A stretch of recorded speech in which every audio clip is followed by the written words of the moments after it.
미케네 문명은 그리스 본토에서 처음 나타난 청동기 시대를 대표하는 공전식 요새 유적과 예술작품 그리고 문자체계가 고고학적으로 문명이라 불릴 만한 도시화 과정이라 볼 수 있는데, 가장 먼저 발굴된 산비탈 요새 유적이 미케네로 식별되자 미케네 문명이라 이름이 붙여진 것입니다.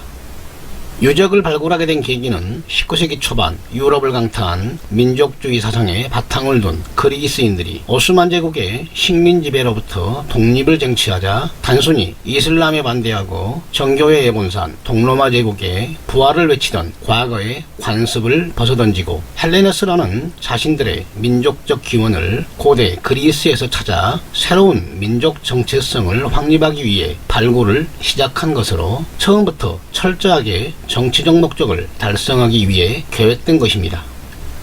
1832년 오스만 제국으로부터 독립하여 설립된 그리스 왕국의 역사학자들은 로마의 일원이었다는 자부심을 버리고 그리스만의 독자적인 문화인 헬레네스의 기원을 그리스 신화와 함께 소스의 원천을 제공한 호메로스의 일리아드에 주목하면서 트로이 전쟁의 실체인 미케네를 찾게 된 것입니다. 당시 아르고스 지방의 미케네 유적은 육안으로 쉽게 식별될 수 있을 만큼 산비탈 사이에 드러나 있었는데, 1841년 첫 발굴을 시작하여 미케네의 대표 유적인 라이온 게이트를 복원하였으며 1876년 트로이 전쟁에 완전히 맛이 간 독일의 돈 많은 사업가이자 고고학자인 슐레이만이 참여하면서 미케네 문명의 실체가 드러나기 시작한 것입니다. 미케네 문명의 가장 큰 특징은 산비탈이나 높은 언덕과 같은 방어에 특화된 지역에 석축을 쌓아 만든 성벽 구조물과 그 안에 통치 세력이 거주하는 궁전식 건축물로 대표되는데, 전형적인 요새 도시라고 할 수 있습니다. 그러다 보니 미케네 문명은 대규모 도시가 발전하기 어려운 구조적 결함을 가지고 있었는데, 이러한 단점을 보완하고 도시를 발전시킨 모델이 후대에 등장하는 아테네, 스파르타와 같은 도시국가로 아크로폴리스로 불리는 높은 언덕 위에 수호신을 모시는 신전을 세우고 성벽 구조물로 요새화한 후 그 주위에 시민이 거주하면서 도시로 발전시킨 케이스입니다. 즉, 미케네 문명 세력은 궁전 요새에 거주하는 통치 세력이 일정 지역을 지배하는 도시화 과정을 통해 문명을 이뤄갔으며, 이러한 특징은 후대에 거점 도시가 영역을 지배하는 도시국가로 발전하게 되는 그리스 특유의 폴리스 문화가 탄생하는 계기가 됩니다. 미케네 문명 세력의 또 한 가지 특징은 요새 안에 거주하는 지배 세력만이 선형 문자를 사용할 줄 알았으며, 소규모 정착촌에 사는 피지배계층은 문맹이었기 때문에 지배 세력이 몰락하면 문자 전승이 어려울 수밖에 없는 문제를 안고 있었던 것입니다. 현재까지 고고학적으로 증명된 궁전식 요새가 있었던 곳은 미케네 문명 세력의 주력으로 증명된 펠로폰네소스 반도의 미케네, 필로스, 티린스와 크레테 섬의 크노소스, 그리고 본토에 위치한 아테네, 테베, 글라, 오르코메네스, 이올코스 등 5곳이 있습니다. 이들 중 규모가 가장 큰 곳은 미케네를 필두로 필로스, 글라, 크노소스이며 나머지는 규모가 더 작았는데, 후대에 고대 그리스 문명을 대표하는 폴리스로 성장하는 아테네와 테베는 소규모 요새와 정착지가 존재했음이 고고학적으로 밝혀집니다. 미케네 문명 세력은 후기 청동기 시대가 붕괴될 만한 사회적 대변혁기에 중동의 문명 세력과 함께 몰락하였다는 역사적 사실은 변함이 없으며, 각색으로 점철된 후대의 기록을 배제하고 온전히 고고학적으로 검증된 사실만을 가지고 미케네 문명의 실체와 몰락 과정을 알아보겠습니다. 재미있게 보시고 내용이 괜찮으면 좋아요, 구독 부탁드립니다.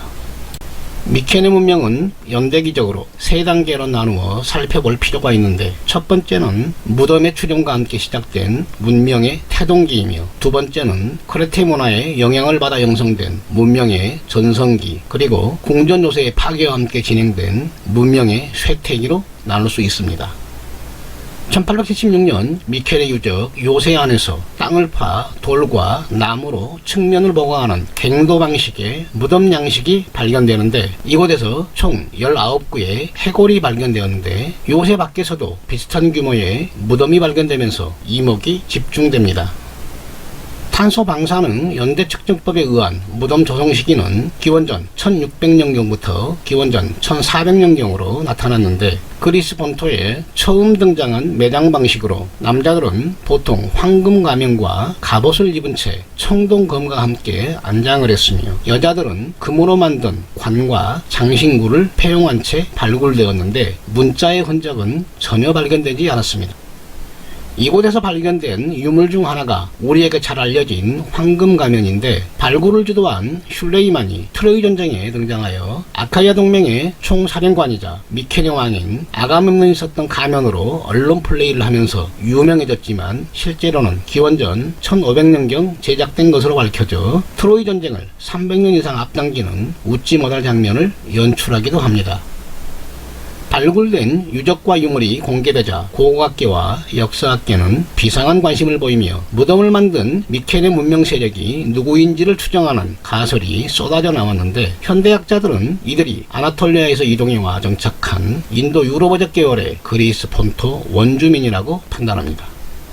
초기 미케네 문명을 확인할 수 있는 가장 중요한 유적은 무덤과 무덤에서 출토된 유물로 추정할 수밖에 없는데, 발굴된 유적지의 무덤 조성 방식이 일정치 않았으며 유물에서도 상당한 차이를 보여 통일된 문화적 동질성을 가진 동일 집단으로 판단하기에는 무리가 따릅니다.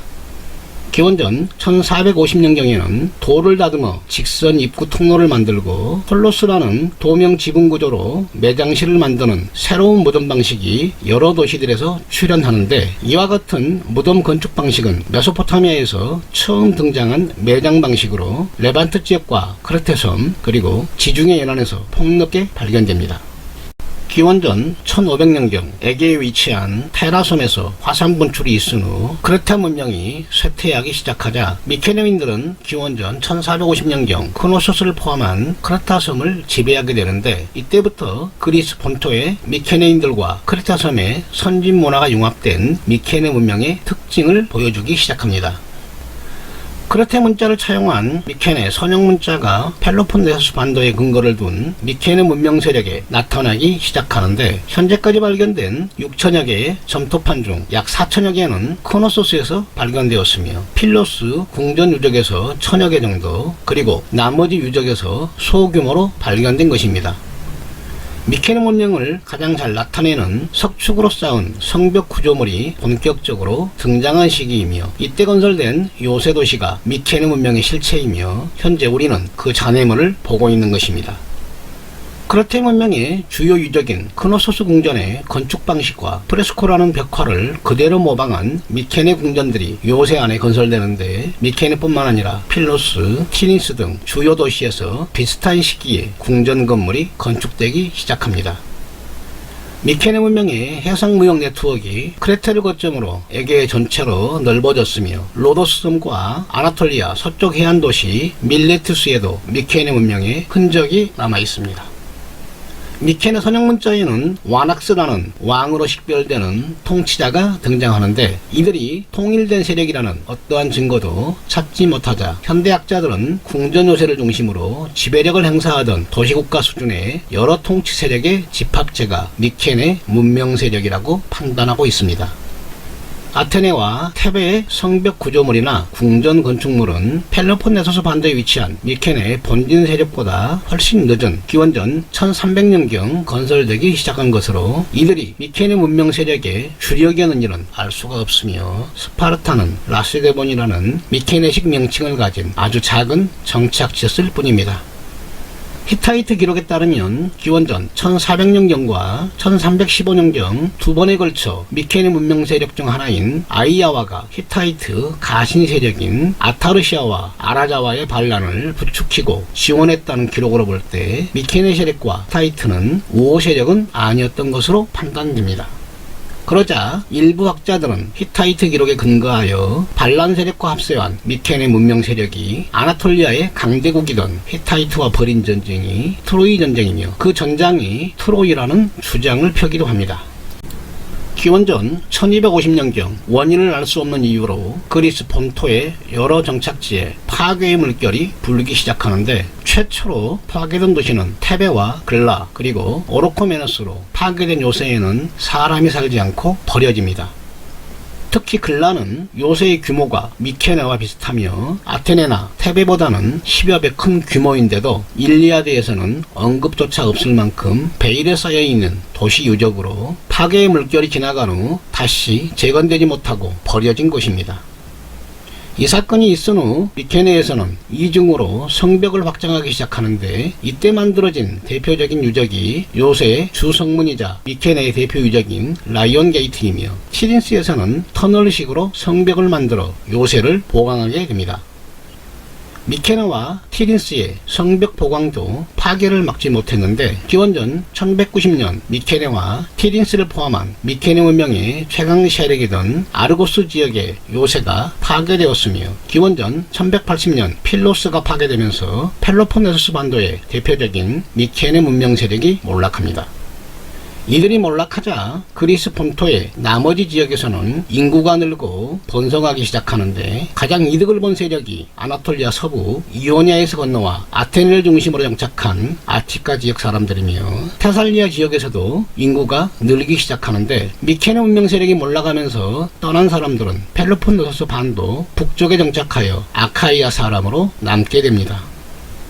그러나 그리스 본토와 에게 인근에 불어닥친 가장 큰 변화는 페니키아인들이 지중해 무역을 독점하기 위해 건설된 거점 도시에 직접 이주하기 시작했다는 것이며 이와 맞물려 해상 무역을 독점한 상인들이 거래나 계약의 증거로 사용하기 시작한 페니키아 문자와 신화가 몰락한 미케네 문화를 대신하기 시작한 것입니다.